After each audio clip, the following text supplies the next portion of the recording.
Welcome to Y11 Audio. I'm Alex Alvarado. Thank you for listening. Previews weeks continues on. Talking about the MAC teams. Just recorded the first pod, which includes Akron, Kent State, and Buffalo. Now let's talk about the second pod in the MAC. Ball State, Miami, and Ohio. Two of those teams have been to and even won the MAC championship over the last couple of seasons. Actually, 3 of the last 4 seasons, if you want to include Ball State into the mix. Ball State, we're going to start off with that, going alphabetical. Obviously, there's a lot of ways we can talk about how the season went. Had 2 good tight ends. Wanted to be a 12 personnel room. 12 personnel team with 1 running back and 2 tight ends on the field pretty much all the time. Then they had to change some plans, and then they had to change some more plans once more injuries happened. Made changes at quarterback. Went from a Lane Hatcher, who was a transfer from Texas State, who could throw it a bunch, couldn't run it very well, to Kyle Kelly, who could run it great. Got Toledo in a really, really tight one in the middle of the year that not a lot of people remember. It was a 13-6 finish. But great runner, not a great passer. He's since had to change positions so we can finally make some room for Caden Simonza, who was a freshman last year, has been developing 70% adjusted percentage. Pretty talented kid. This team is trying to... I'm just going to get to the point. There is an ongoing side quest for Ball State, right? And yeah, it's going to require getting some things right on offense. Yeah, it's going to require the defense, playing its part, living up to the level that it got to over the, essentially like 2019 through 2021 teams, right? Ball State's not a team that is going to have like regular production year in and year out because that's just hardly ever been the case. But the side quest is that because it won in 2020 and that team returned, I think it was like 19 starters back from not into 2020, but of those starters of the MAC championship winning unit, I really think it was like 19 of those guys came back in 2021. And what did they do after that? What did they do after having such a great 2020 where they went 7-1 overall, 5-1 in MAC play, and beat Lance Leipold's Buffalo Bulls with Jarrett Patterson, who was just like absolutely killing it out of the backfield that year, had the single game rushing record, right? How did they follow that up? 6-7, 4-4 in MAC play. What a pooper. 5-7 in the year after that, 4-8 last year. From 2016 through 2019. Sorry to kind of jump around years like that on you, but just to give you like the records that Mike New has been able to put on as a head coach for Ball State: 4-8, 2-10, 4-8, and then 5-7 in 2019. So obviously, it's not a very successful program. This isn't a program that This is the program you just listened to me talk about.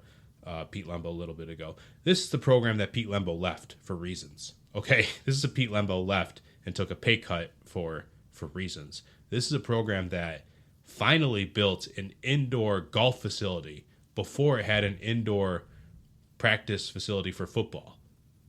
Okay, and that was like very recent. I don't remember the year, but this was like all pretty recent.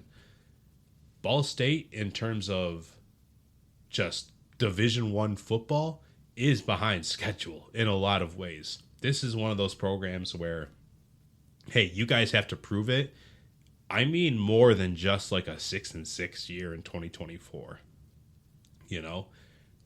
for Ball State to legitimize what it was in 2020, what does that look like? I don't know if any realistic outcome in 2024 can quote unquote legitimize what it did in 2020. Like, for anybody that's saying like, yeah, put an asterisk next to it because obviously, it's one of those teams that only had success during COVID and never any other time in history, pretty much, because it's just one of those things.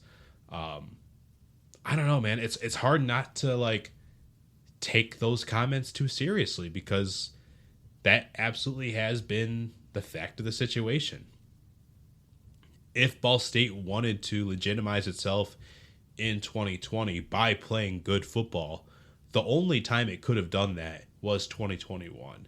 And they ended up finishing the year 6-6. Then they lost the bowl game right after that because it had pretty much the whole unit back, right? I don't know what Ball State is able to do in 2024 to make you think, hey, things are going in the right direction here, because that's just really hasn't been the case. Like, every time there's just like a young flashy dude that's like making his name there, they don't stick around there. This isn't a program that keeps those guys. So I don't know. Ball State, they definitely just have a lot to show for. They definitely have some guys that could make the next step. Some guys like Tanner Koziel who, hey, if you're an NFL team looking for a tight end in the future, this is a guy that you want to track over the course of time. But over the next like 5-10 years, like, are we going to be talking about a different Ball State? Like, are we going to be just continually talking about a team that goes 4-8, 4-8, 5 wins, 4-8, 2-10, 4-8? Like, is that just going to be Ball State for like ever? Because, I mean, if it is, all right, but like, I don't know, man. It's just not a very exciting program to talk about. Not a lot of juice behind it. I still think that Mike New was like a good hire. I still think, he's a right guy for the job. There's no such thing as like the right guy for the job. But I think Mike New, he knows enough of what to do there. It's just he's playing in an impossible landscape of, talent never comes in, and then like any talent that you do have is immediately going to transfer out. Heck, the guys that do transfer in, like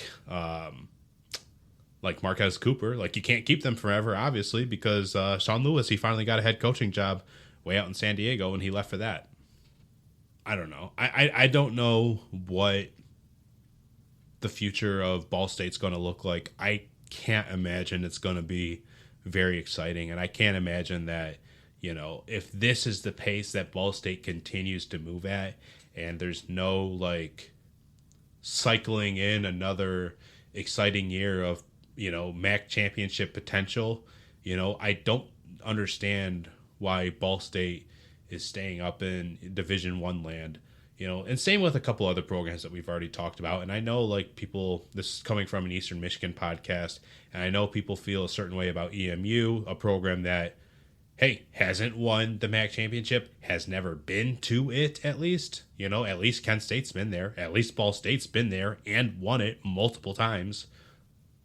But this is a, hey, what have you shown me lately? Times that we're living in this sport. And for Ball State, seriously, guys, what have you shown us lately? Outside of a COVID year, championship, what have you shown anybody? This year, what am I expecting after they went 7-1, then 6-7, then 5-7, then 4-8?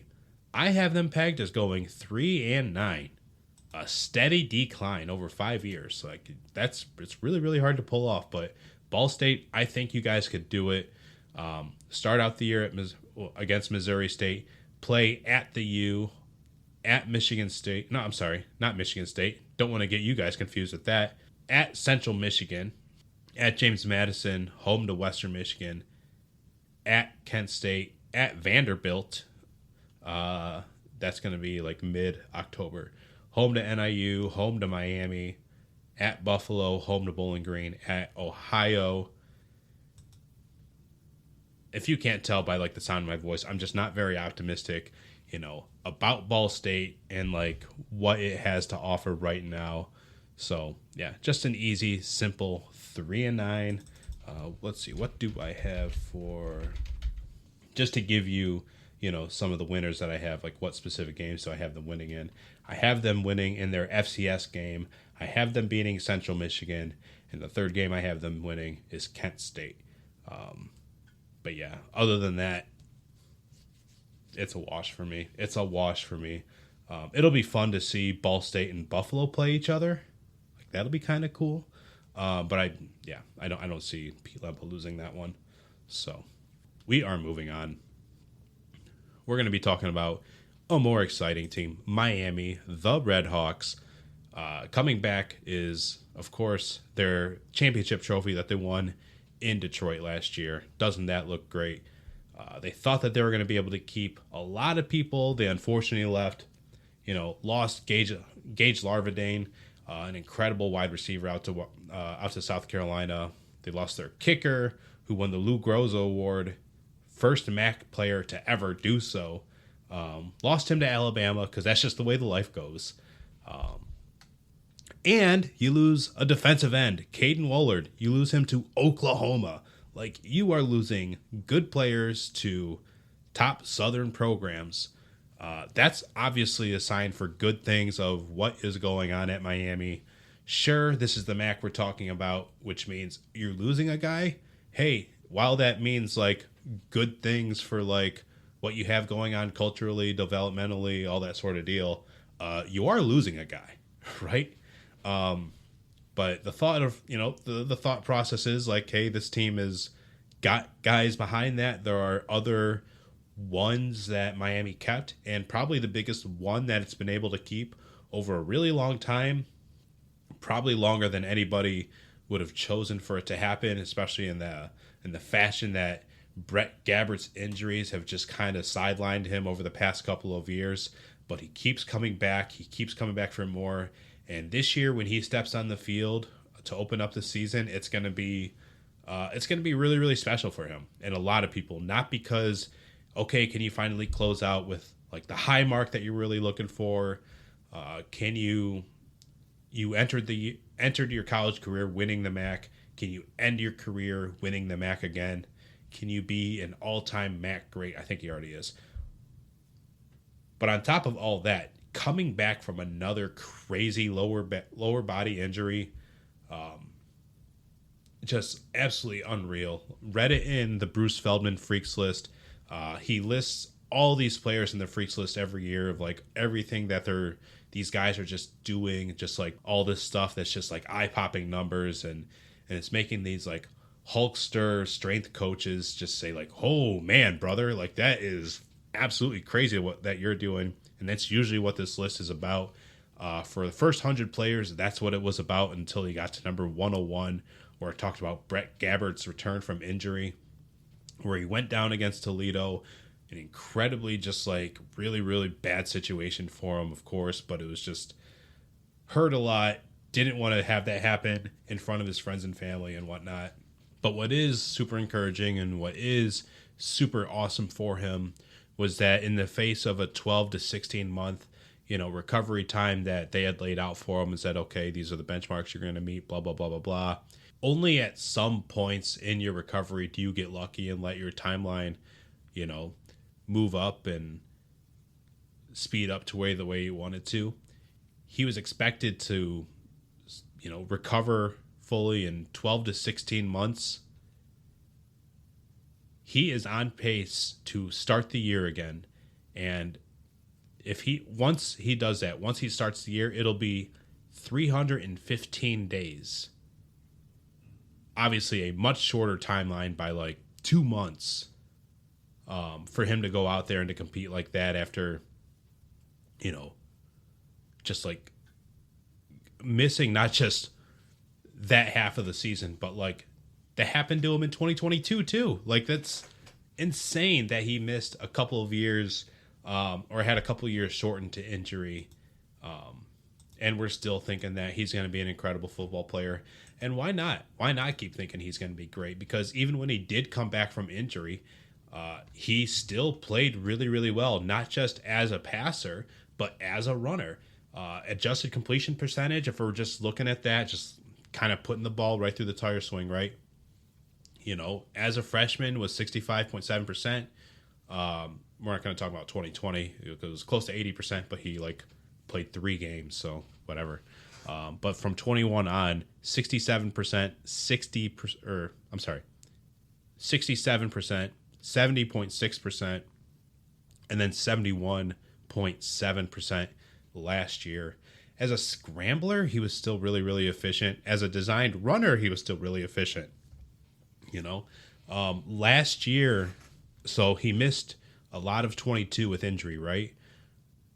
But in 23, he saw improvements as a rusher, as a scrambler, and on the designed run plays. We're just going to do the 23 numbers on scramble yards, and this is from Pro Football Focus. In 2023, his scramble numbers, he had 21 rushes for 153 scramble yards, and on the designed yards, on the design plays, 22 rushes for 69 yards. That's not terrible. That's not terrible. Actually, that 69 yards rush is the most that he had all his college career. 32 design yards as a freshman, 57 yards in 2021. So he's still a really effective player. He can ball out there as long as he is just mentally sharp. I don't see why he can't have a good year. I know that losing Gage Larvadain really, really stinks, especially if you want to stretch the ball downfield, because he was a guy that could just flip everything, man. That guy was absolutely electric. For me, it'd be definitely a no-doubter if he were still in the league for Miami to win the MAC. But now without him, it's just, some guys you kind of have to see break out a little bit more. He does have Cade McDonald returning. He does have Jack Coldiron, who also missed pretty much all of last year with an injury, had 1 catch off of 1 target last year, but was, pretty solid tight end leading up to that moment. Then there's some other transfers around, like Andre Johnson, 6'4" option. Reggie Virgil's a developing junior, but he's also 6'4". Cam Perry, he's a slot option. There's options out there for him, but there's just some prove-its. But you got to feel good about Brett Gabbert, especially if he's as good as he's been advertised to be post-injury, post-second injury, So really, really hope for him. Obviously, this defense is going to be really good. Lost the one name, like I said. We're not going to go down the list and do this the rest of the episode. I do want to kind of finish things up and get things moving. But year in and year out, man, this is a Chuck Martin team. And what are they going to do? That's right. They're going to play defense. Even with rosters turning over, the attitude hardly ever changes.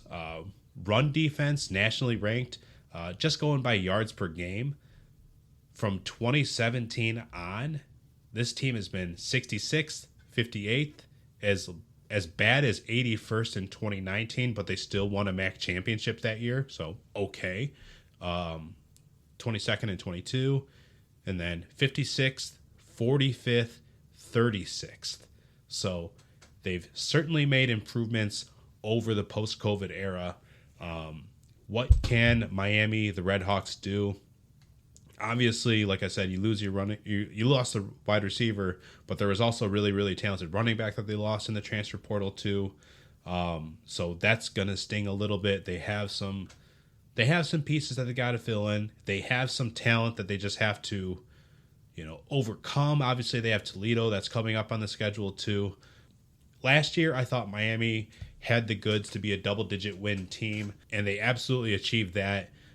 Made it to 10 wins by the end of the regular season, and then they beat Toledo 23-14 in the MAC championship game, and then they ended up losing to Appalachian State 13-9 in their bowl game. That was the muddiest bowl game I had ever seen too. I think that bowl game had, and I'm not exaggerating, but I might be 11 fumbles. I'm gonna have to go check the box score for that because I don't remember, but I do remember it was just, good Lord, a mess of a game. In the funnest way possible. But still, like, that team, their only losses were to Miami, Florida, so the U. And then they lost to Toledo in that game where Brett Gabbert did get injured at Oxford. Lost that 21-17. Obviously, came back and beat Toledo second time around. This year, what can they do? I said that they're going 9-3 at Northwestern, home to Cincinnati. That's a series that's going to be ending pretty soon, though, so that kind of stinks. At Notre Dame, home to UMass, at Toledo, at EMU, home to Ohio, home to Central Michigan, at Ball State, home to Kent State, home to NIU, and then they'll finish the year at Bowling Green. In my eye, they'll go 9-3 overall. They'll go 7-1 in MAC play. The only MAC team that I have them losing to this year, surprise, surprise, is Toledo. But should they repeat and go to the MAC championship again? Like, spoiler alert, I already wrote it down, so it's not going to be spoiled for the podcast, I guess. But spoiler alert, I have Toledo going to the MAC championship as well, actually winning the MAC regular season title. Miami, I would have them going in as the second place team, edging over one more team that I have going 7-1. But still, if this ends up happening where Miami plays Ohio, well, that's already going to be on the schedule. But if those two meet up again in the MAC championship game in Ford Field this December, it'll be after not seeing each other for so long, and that being a huge problem. They will have now played each other 4 times in 2 years. Whether you like that or not.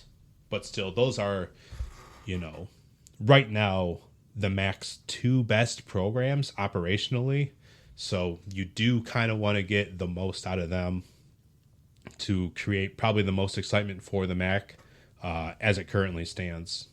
And last but not least, probably going to be the shortest preview on this episode, the Ohio Bobcats, who made it to the MAC championship game in 2022, lost to Toledo of all teams, 17-7. Curtis Rourke had to miss that game with an injury. I think he missed the game before that as well. But obviously he was on the sidelines, and when the camera cut to him and he said that he'll be back for the 2023 season, that clearly added a lot of excitement to what could happen for Ohio, especially in the immediate. And things were not amazing for Ohio. Things were kind of a little bit underwhelming. He wasn't totally healthy to open up the year, so he didn't play up to his fullest potential. But, for as not crazy dominant as Curtis Rourke was, I still think that he still met some marks. Name me another quarterback that was a 60% passer throughout the MAC season in every game, because I'll wait. Curtis Rourke, even with the limitations that were put onto him throughout his college career, I think he was still able to overcome some things and have some success out there. Sucks that he has to go to Indiana now. Sucks that so much of the team also transferred out.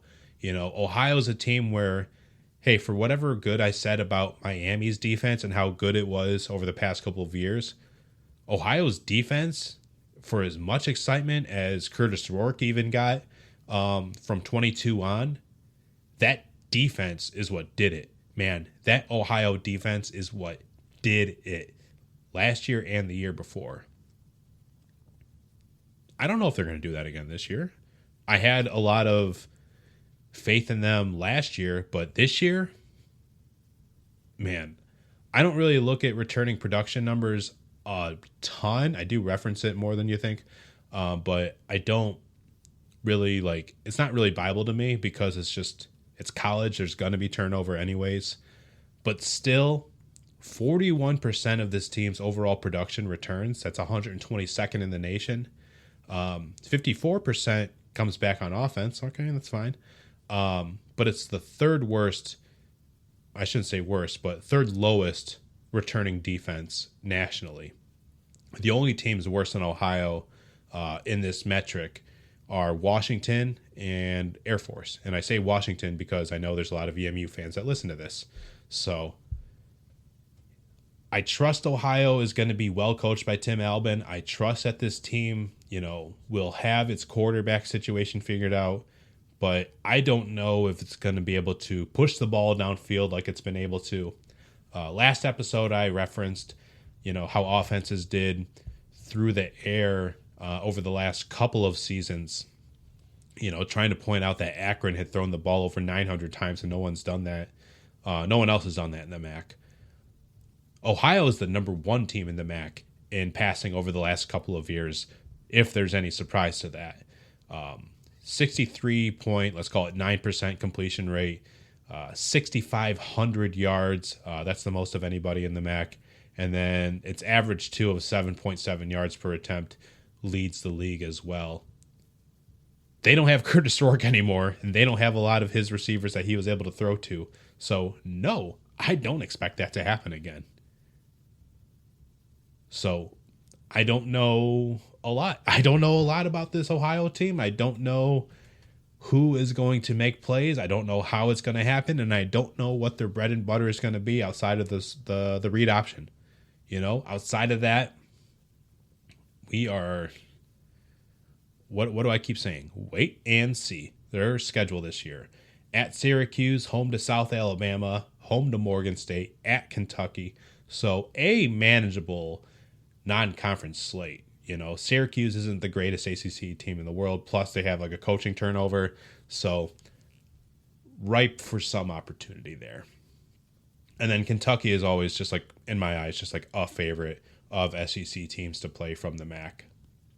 Proximity definitely helps in that regard. South Alabama is not all that excellent. Morgan State, you got to have the FCS team, right? And then you ease into the MAC schedule, home to Akron, then at Michigan. Why do I keep calling Central Michigan Michigan State? At Central Michigan, at Miami, home to Buffalo, at Kent State, home to Eastern Michigan, at Toledo, and then they'll finish the year home to Ball State. Without having a lot of knowledge of like what this roster is going to look like together, it's really, really hard to pick how I think that, everything's going to finish up. So I wrote down 5-7 overall, 3-5 in MAC play.